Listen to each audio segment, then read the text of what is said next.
Hey guys, today we're going to be talking about a couple of words that are very useful in spoken English, used a lot when you're reading news articles. You'll hear it on TV, and you may know some of the words, but I want you to understand them at a deeper level and learn them in a way where you can use them in a variety of ways and not make mistakes that honestly even native speakers use with these words. And I think this is going to be easy to learn, easy to remember. So the first one we're going to start with is the word allegation.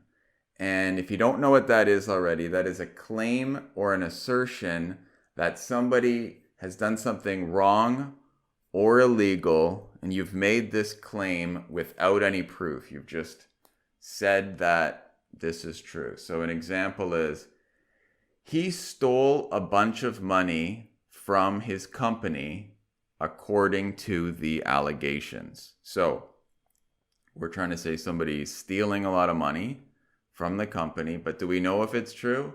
No, we don't. We just know that somebody alleges. It's a different form of allegation. They allege that somebody did it. So maybe they have some evidence. I don't know, they saw the guy buy a new car or something that they think he couldn't afford or whatever. They have some reason to believe he may have stolen the money, but they have no proof. So these are just allegations at this point. So it's a legal word as well. So you can imagine, when you get in trouble with the law. So another example is, he allegedly murdered his teacher 20 years ago. Pretty terrible. But again, that just means, according to the rumors, which may or may not be true, he murdered the teacher 20 years ago. And a synonym of this word is accusation. It's very similar. I could say he denied all the accusations of sexual harassment made against him. So another pretty bad claim. I could have used allegations in place. So someone's accusing you of doing something. They're claiming that you did it, but again, they don't have proof yet. They have some reason to believe it, but they haven't proved it yet.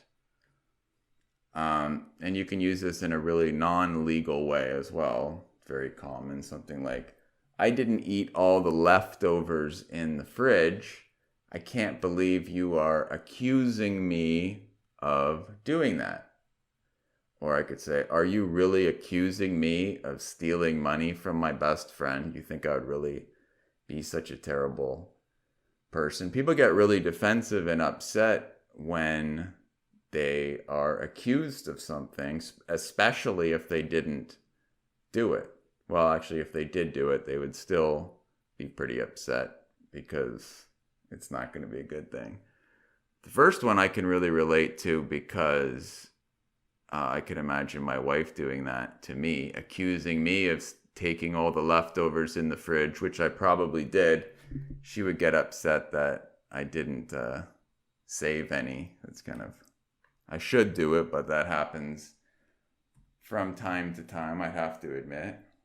I wanted to go back quickly to the word allegedly, which is connected. It's just a different form of allegation, and talk about how I hear it used wrongly sometimes in spoken English, and you should pay attention to it. You'll understand how they're using it in this way, but it's actually technically a mistake. And I hear this from native speakers even all the time. So something like this, if someone says, did you hear that it's going to be really nice weather next week? Someone could say, yeah, allegedly. But really what they should say is supposedly in that context. It's supposed to be, that's what I hear, apparently. But if they say allegedly, then it's saying like, it's supposed to be that way. I heard it was that way, but there's no proof. But being nice weather is not a bad thing, and nobody committed a crime or did something bad. So you wouldn't want to use it that way, but if you hear it that way, you'll kind of understand what they're trying to say. So anyway, hope something was cleared up. Hopefully that made sense and you learned something. If you want any other words or phrases cleared up, please just like the video, subscribe to the channel if you haven't yet, and comment what word you like. I read all of the comments, so if it's a good word, I will definitely make a video of it. So talk to you soon.